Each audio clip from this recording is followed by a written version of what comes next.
राज्यात मान्सूनचं पुनरागमन पुढचे 5 दिवस जोरदार पावसाचा अलर्ट मुंबई पुण्यामध्ये कोसळणार मुसळधार 3 जिल्ह्यांमध्ये अतिमुसळधार पावसाची शक्यता।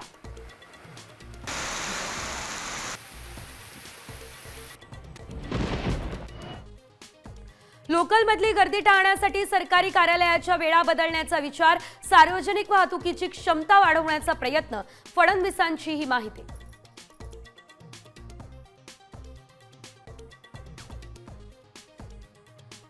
महापालिका निवडणुकांबाबत मोठं पाऊल, पुणे ठाण्यासह 9 महापालिकांमध्ये प्रभाग रचनेचे आदेश, मुंबई महापालिका निवडणुकीसाठी आता 227 वॉर्ड कायम।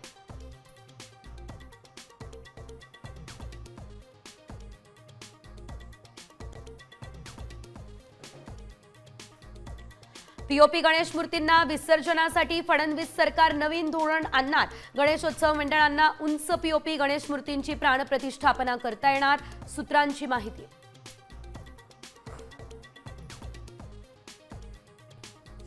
आषाढी वारीसाठी 15 लाख भाविक येण्याचा अंदाज, वारकऱ्यांना गावातूनच मिळणार एसटी बस, महाराष्ट्र राज्य परिवहनकडून तब्बल 5000 गाड्यांचं नियोजन।